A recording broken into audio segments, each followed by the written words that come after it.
Hello friends, we're talking. It is the second part of the anti-arrhythmic drugs, and here we are talking about impulse generation. We know that there are two types of myocardial fibers present in heart.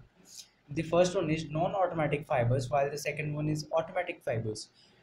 Talking about non-automatic fibers, they are incapable of generating their own impulse.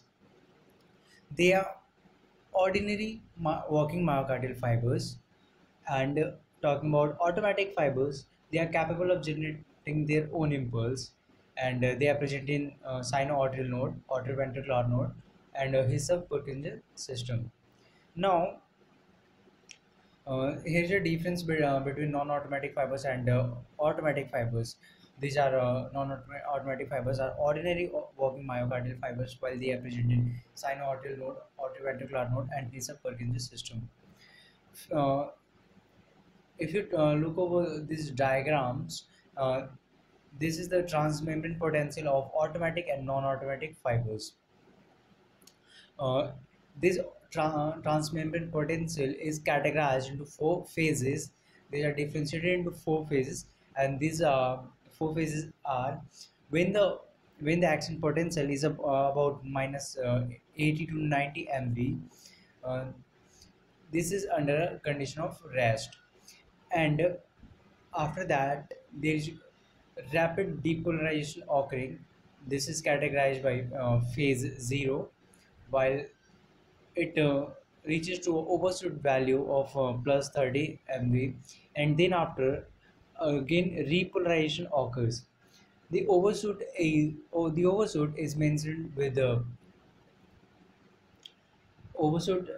After that, the repolarization is occurring. It is mentioned with the rap, uh, repolarization, while in phase 2 there is gradual repolarization. That means it is the repolarization and depolarization is sustained for very short and specific time period, and because of that repolarization is very slow here, and this one is categorized by phase 2.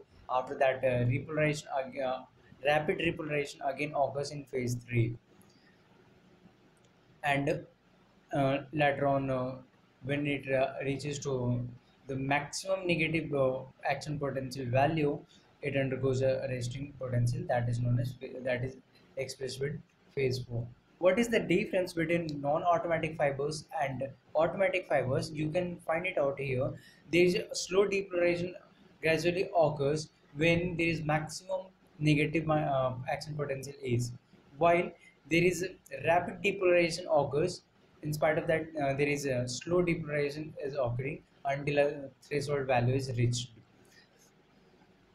After that, now the same thing is happening, depolarization followed by repolarization, and again there's a sustained repolarization depolarization period when the depolarization uh, is very slow in comparison to repolarization, and the repolarization is also slow. This period is sustained for specific time period, and after that rapid repolarization occurs again.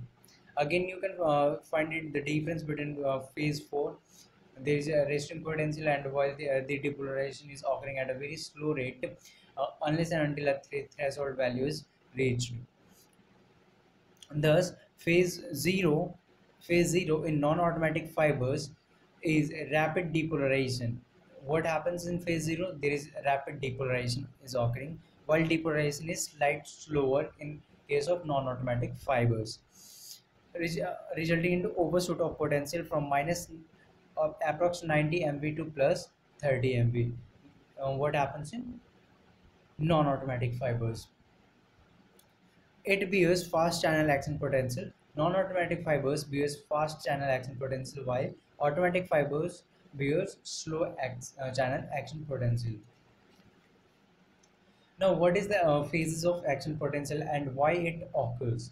The most important thing is to understand is why it occurs and why this is categorized into five different phases. What happens during phase 4, that is also known as resting membrane potential? It is associated with diastole condition. Phase 0, that is rapid depolarization phase. What happens here? rapid depolarization occurs. And why it occurs? It occurs due to the opening of sodium channels, which results in inward movement of sodium channels, sodium ions for a brief period, causing rapid depolarization of the cell. What was depolarization? Suppose this is a cell, and here is the negative value. When the sodium channel opens, when a sodium channel opens, what happens? The sodium ion just enters into the cell, and this negative turns into positive value. And after that, when this negative turns into positive value, the more negative gets converted into more positive value. And what happens during phase 0 is rapid depolarization phase. In phase 1, what happens? It occurs due to inactivation of the fast sodium channels. What happens here? The sodium channels is inactivated, thus what is happening? The sodium is not getting in, and thus in spite of depolarization, repolarization occurs again. That is downward deflection in the action potential, which is shown by the downward deflection here due to the movement of chlorine and potassium ions. Now what happens in phase 2 is that it is sustained by a balance between inward movement of calcium ions and outward movement of potassium ions. What happens in phase 2? The calcium ions are getting into the cell, maintaining a positive value, while there is outward movement of potassium ions. This creates a balance between both the ions, and this causes sustained period, sustained by a balance between inward and outward movement. This just because of this, the phase 2 is appearing here. Now it is about phase 3. What happens during phase 3? The calcium channel closes. What is happening here? The calcium channel is getting closed, and the potassium channel is opening. While the potassium channels are still open, results in repolarization. Calcium has more positive value in comparison to potassium. Thus, this causes a rapid repolarization in phase 3. So these are the different phases of action potential, and why these are occurring has been mentioned here. Now you can there is a comparison between phases of the action potential, and what is the relation between electrocardiogram. The cardiac action potential differs significantly in different portions of the heart. At rest, they have myocardial, they having negative action potentials. As I told you that the cells having negative action potential when they are at rest. Stimulation above a threshold value induces the voltage gated ion channels, and entry of cations inside the cell results in depolarization. Now, it is about resting membrane potential. Resting membrane potential is caused by the difference in the ionic concentration and conductance across the membrane of the cell during phase 4 of the action potential. The normal resting membrane potential for ventricles is about minus 85 MV to minus 95 MV. Now, when we compare the both the diagrams, phase 0 and phase 1, what is happening in phase 0 and phase 1? There is a depolarization, and followed by a slow small repolarization. What is here in this ECG? Q, R, and S, these are showing depolarization followed by a small repolarization. What is happening in phase 2 is this is sustained balance between both the ions, uh, and here this as the difference, the situation is between S and T is showing the plateau phase. This one, phase 2 is also known as plateau phase in action potential. Now phase 3 is rapid repolarization is occurring in phase 3, and what is happening here? The T wave is also representing the repolarization, and followed by phase 4, which is also denoted by P. This is about the relationship between ECG and action potential. Now, uh, the meaningful thing for us is that anti-arrhythmic drugs. Now, what is the action of anti-arrhythmic drugs? We can understand it clear because we have studied about the rhythm of the heart.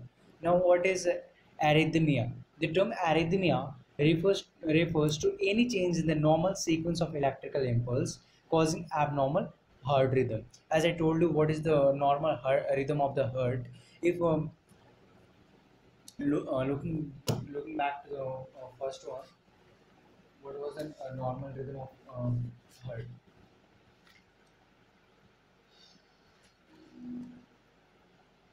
Yeah, this one.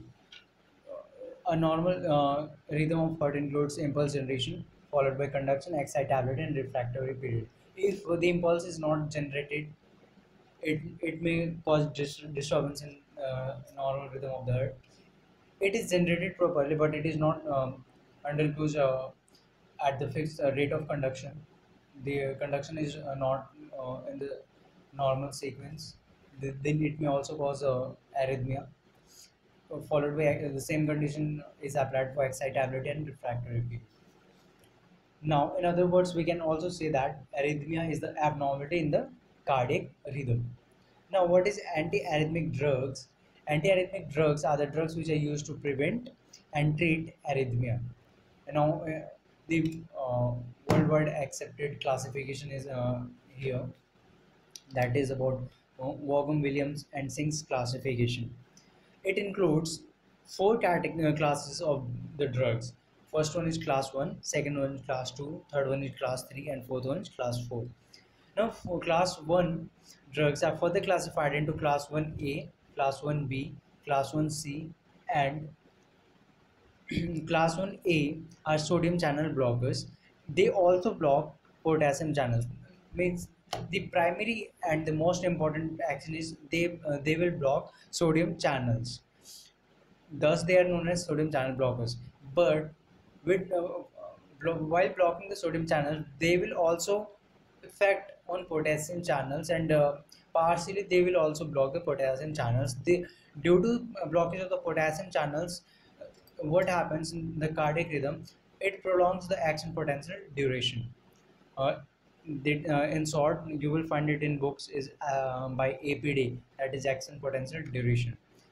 So this you may also get the adverse effect or side effect, that it prolongs the action potential duration. And what are the drugs which came under class 1A are quinidine, procainamide, and disopyramide. Now, class 1B are also sodium channel blockers, but they possess potassium channel opening property. This is the difference between class 1A and class 1B.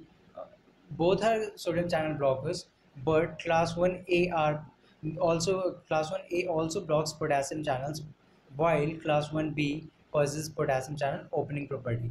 Due to this property of opening potassium channels, they shortens the action potential duration. This adverse effect is just opposite to class 1A in class 1B, and the examples are lignocaine, mexiletine, and phenytoin. Now, coming to the third one, that is class 1C, they are most potent sodium channel blockers, and they don't have any effect on action potential duration. Examples are flecainamide and propafenone. Now, class 2 are beta blockers. They act by blocking adrenaline and noradrenaline at beta 1 receptor.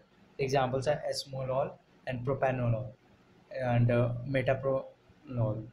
Class are potassium channel blockers. They also prolongs action potential duration. Example are amiodarone, britaglium, and dofilidine.